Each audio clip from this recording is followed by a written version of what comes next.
I visited Japan recently with the goal of learning how to hand forge a traditional Japanese knife. Now, I've been to a lot of countries, and let me tell you, most of them are stupid.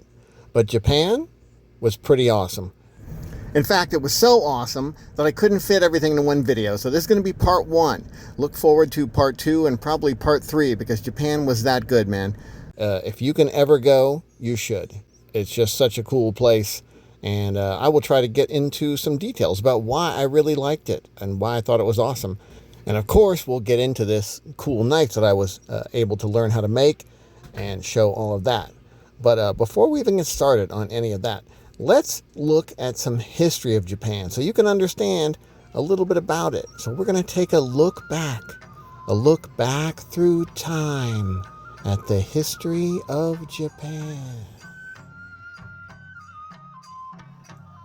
Japan, the Nippon Empire, the House of the Rising Sun.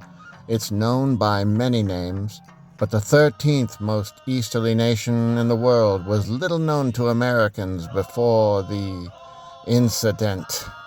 The Japanese attacked with no warning, no declaration of war. They torpedoed our ships in the harbor. Okay, listen. Both sides did regrettable things during that conflict, so we'll let bygones be bygones.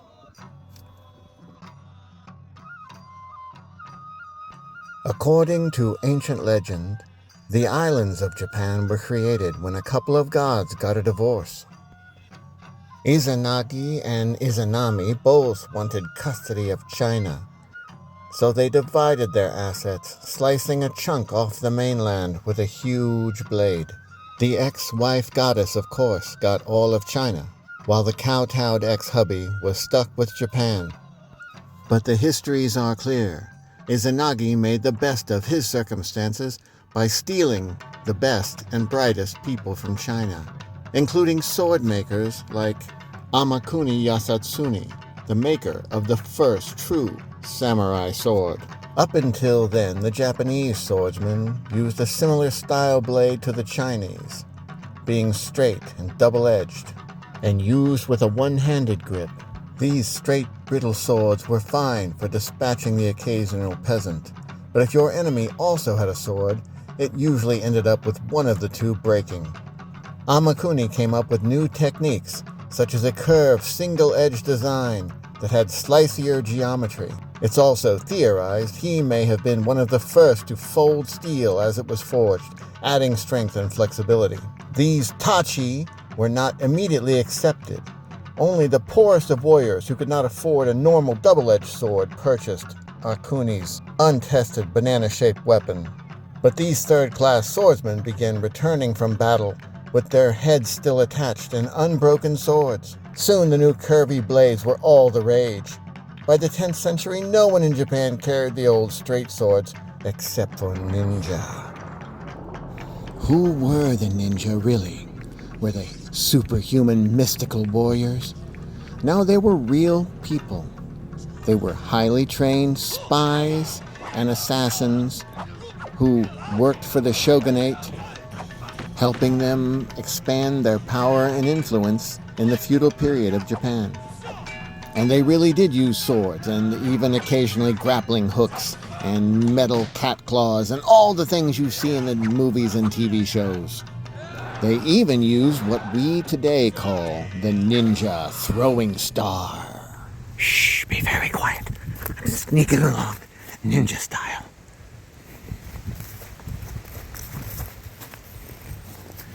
My only weapon? The ninja throwing star from cold steel, made in China. But it's still, Japanese-ish, kind of.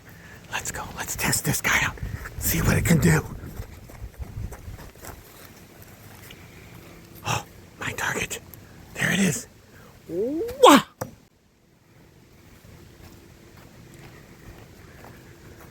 I usually review knives and stuff, but this is a cold steel throwing star, and it's real, man. It's real.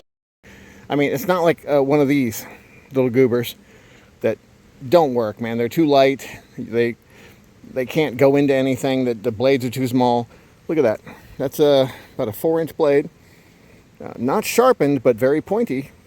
And it works really well.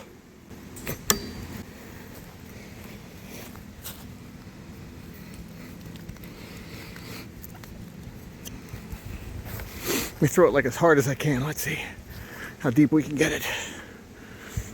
Ugh. That hit kind of both blades at once. That's going to make it not go in quite as much, I think. Ooh, okay. It's actually in there really good. There we go. So this throwing star, unlike most of the ones you see, this is real stuff. This is real stuff. This would mess you up.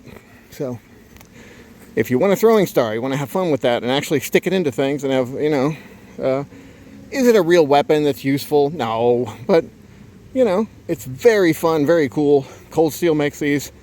They're really cool. Wah! All right, guys, stay tuned for part 2. We'll have more stuff about Japan, the knife I made there, just all kinds of cool stuff for part 2 and maybe part 3. So have a nice day. Here's a little preview. Tiny trash trucks, weird stuff in alleyways,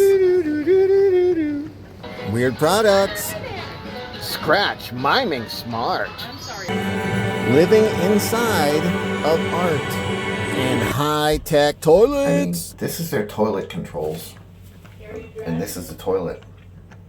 It's high-tech. It's got buttons. It's got a heated seat. A regular old Mountain Dew. Oh, no, it's not regular. My favorite drink, Mountain Dew. Riverboat Pirate. Still going down the river, and a little boat pulled up next to us and is going to sell us some squid and some eggs, apparently. Some overbuilt Japanese infrastructure. Yeah. Samurai training. Woo! Heck yeah. Killed it. A weird frog I found on the side of the road. More overbuilt Japanese infrastructure. A ride on a submarine. And then eventually we will get to me making a cool Japanese knife. Now, have a nice day.